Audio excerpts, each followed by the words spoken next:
श्रीमान संजय सिंह जी। धन्यवाद मान्यवर, आपने इस महत्वपूर्ण बिल पे मुझे अपनी बात कहने का मौका दिया। मान्यवर, मैं अपनी बात की शुरुआत नीट पेपर लीक के कारण जिन 21 बच्चों ने आत्महत्या करके अपनी जान दी, उनको सर झुका के नमन करते हुए, श्रद्धांजलि देते हुए अपनी बात शुरू करना चाहता हूं।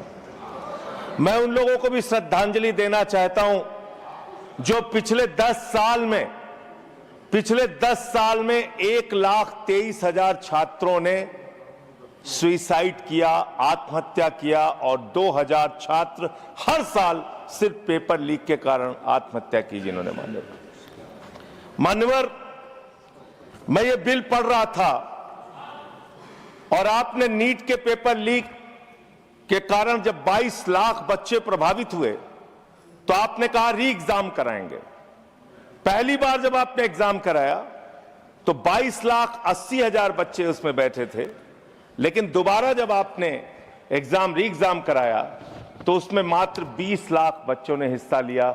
2,80,000 बच्चों ने हिस्सा नहीं लिया। उस गुनाह के लिए, उस पाप के लिए जिम्मेदार कौन है?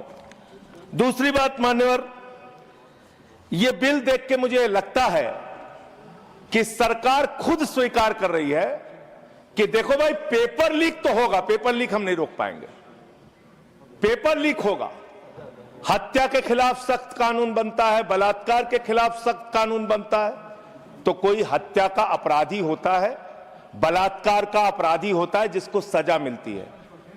पेपर कराने की जिम्मेदारी तो सरकार की है मान्यवर, पेपर कराने की जिम्मेदारी तो सरकार की है। आपको अपने ऊपर कॉन्फिडेंस ही नहीं है कि आप ऐसा पेपर कराएंगे जिसमें पेपर लीक ना हो। यह आपको कॉन्फिडेंस नहीं, इसलिए आप ये कानून लेके आए। कानून में लिखा क्या है? इस कानून में आप लिख रहे हैं 2 महीने में इन्वेस्टिगेशन पूरी हो जाएगी, 3 महीने में ट्रायल खत्म हो जाएगा। 2 महीने में इन्वेस्टिगेशन पूरी हो जाएगी, 3 महीने में ट्रायल खत्म हो जाएगा। कितने कोर्ट हैं आपके पास? पूरे देश में कितने जजेस हैं आपके पास? फास्ट ट्रैक कोर्ट की असलियत मान्यवर पता है आपको? 2.5 lakh cases fast track court के अंदर पेंडिंग पड़े हुए हैं। यह आपकी हकीकत है। फास्ट ट्रैक कोर्ट की हालत यह है, एक लड़की एसिड विक्टिम, शाहीन नाम है उसका, 15 साल तक फास्ट ट्रैक कोर्ट में उसका मुकदमा चला और 15 साल के बाद सारे के सारे आरोपी बरी हो गए। क्या फास्ट ट्रैक कोर्ट की बात आप कर रहे हैं? गुमराह करने की बात आप करते हैं। मान्यवर, इनके राज में 1 लाख सरकारी स्कूल हिंदुस्तान में बंद हुए। 1,20,000 सरकारी स्कूल ऐसे हैं जिसमें एक टीचर है। 98,000 सरकारी स्कूल ऐसे हैं जिसमें बच्चियों के लिए टॉयलेट का इंतजाम नहीं है।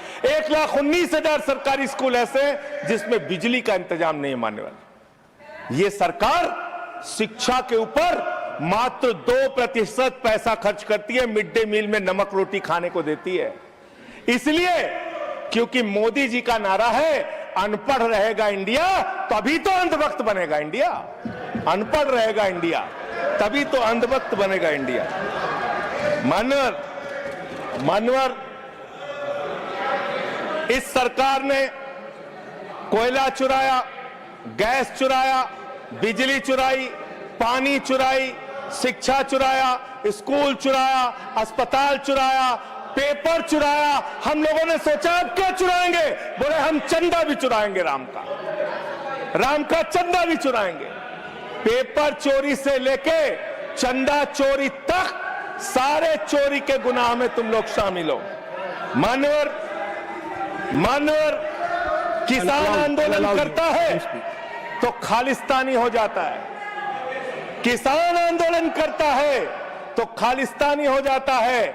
मुसलमान आंदोलन करता है तो पाकिस्तानी हो जाता है। नौजवान आंदोलन करता है तो चाइनिस्तानी हो जाता है। लेकिन मैं इस सरकार के बारे में कहना चाहता हूं, जो लोग AK-47 चलाते हैं, छात्रों के सर पे लाठियां चलाते हैं, आंसू गैस के गोले छोड़ते हैं, वो सरकार आतंकवादियों जैसा आचरण कर रही है, आतंकवादियों जैसा व्यवहार कर रही है। मैं ये कहना चाहता हूं। मान्यवर, प्लीज कंक्लूड, प्लीज। मान्यवर, मैं आपके माध्यम से इनको एक सुझाव देना चाहता हूं।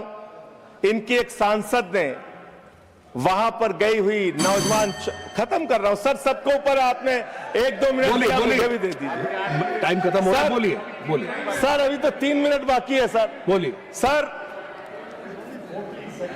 छात्र जो गए वहां आंदोलन करने, उनको बर्बरता पूर्वक मारा गया, लाठियों से पीटा गया सर, उनके सर फोड़ दिए गए, उनके ऊपर आंसू गैस के गोले छोड़े गए, वो चीखते रहे, चिल्लाते रहे, 500 छात्रों को घायल किया। और बिहार के अंदर इन लोगों ने AK-47 चलाया सर। वो आतंकवादी हैं हमारे छात्र, वो हमारे घरों के बच्चे आतंकवादी हैं सर, जिनके ऊपर आपने गोलियां चलाई। और तो और इनकी एक सांसद है मान्यवर, उन्होंने किसान आंदोलन में किसानों को गालियां दी, नौजवानों के आंदोलन में नौजवानों के लिए इतनी भद्दी टिप्पणी की मान्यवर, इस सदन के अंदर मैं कह नहीं सकता मान्यवर। हमारी बच्चियों को यह कहा गया, उनके चरित्र के ऊपर सवाल उठाया गया। मैं निवेदन करना चाहता हूं JP नड्डा जी से, समझाइए अपने उस सांसद को। अभी तो उसको एक थप्पड़ पड़ा, सिर्फ 5 उंगली के निशान पड़े थे। ऐसी बात करोगे, गटर जेनजी को गटर कहोगे, जेनजी को गटर करोगे, तो तुम्हारी सरकार को इस देश का नौजवान, इस देश का जेनजी पकड़ के गटर में डालने का काम करेगा।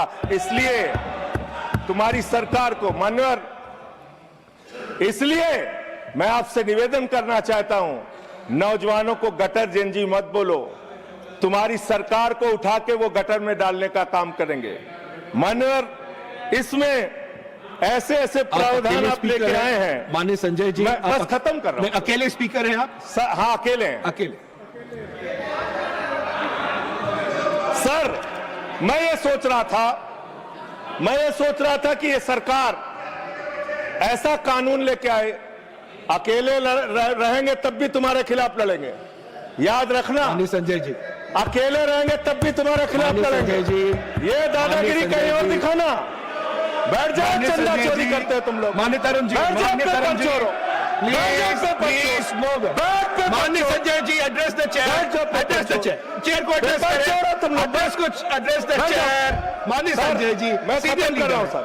अरे नहीं, एड्रेस द चेयर। माननीय तरुण जी, पेपर चोर, प्लीज सर, मैं सोच रहा था संजय जी, अंतिम में एक बात माननीय तरुण जी, पेपर चोर, प्लीज अकेला रहूंगा तो लड़ूंगा तुमसे, किसी गलत फहमी में मत पड़ना। माननीय संजय जी, समय जा रहा है आपका, समय जा रहा है। हाँ, खत्म एड्रेस करिए सर, एड्रेस द चेयर। मान्यवर, मैं सोच रहा था कि आखिर ये सरकार ये पेपर चोरों के खिलाफ कार्रवाई क्यों नहीं करती।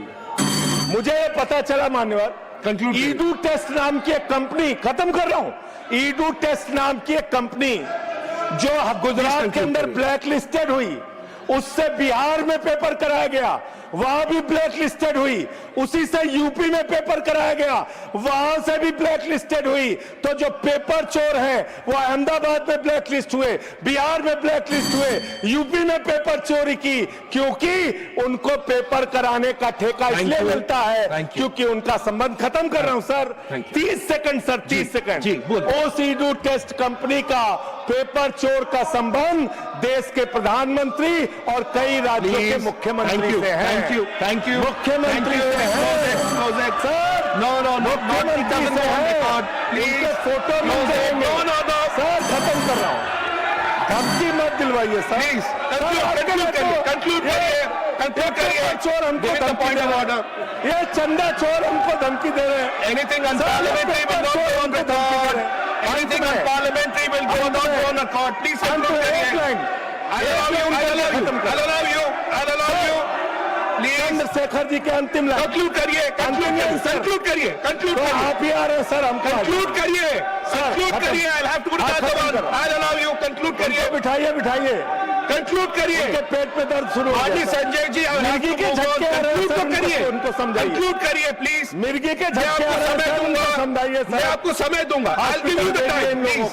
कंक्लूड करिए सर, कंक्लूड करिए। अंत में चंद्रशेखर जी, स्वर्गीय प्रधानमंत्री जी की एक लाइन के साथ अपनी बात कहना चाहता हूं। इस देश के नौजवानों की तरफ से आपको जिन हाथों में शक्ति भरी है राज तिलक देने की, जिन हाथों में शक्ति भरी है राज तिलक देने की, उन हाथों में ही ताकत है सर उतार लेने की। इसलिए अहंकार थैंक यू, मत करो। Thank you. Point of order, point of order. माननीय सतपाल, माननीय professor mister Satpal Sharma ji, point of order. माननीय सतपाल जी, दो लोग नहीं, एक, anyone. Yes, There is a order number 110. Rule number 110. 110, scope of debate. Yeah. Okay. Anything unparliamentary will not go on record. We will examine. Point taken. Ruling Everything. made. Yes, It please. is not Sudhanshu ji. unparliamentary. देखिए, I made my ruling. Sudhanshu ji, माननीय सुधांशु जी, इन्होंने माननीय प्रधानमंत्री जी का नाम लिया है इस ढंग से, तो ही हैज टू ऑथेंटिकेट। किस बेस पे इन्होंने कहा कि अगर प्रधानमंत्री जी आपने का ऐसा उससे कहा, कोई you संबंध? may authenticate it. जी जी जी, प्लीज चेयर से ऑर्डर कीजिए। जी जी, ऑथेंटिकेट करिएगा। हाँ, मैं ऑथेंटिकेट करूंगा। Sure. Thank you. Thank you, everyone, to your places. Everyone to your places. My ruling is very clear. I've heard the point of order. Anything will be examined. Anything which is not in accordance of rules will not be there. Point made. We'll move on. Professor Manoj Kumar Jha, please.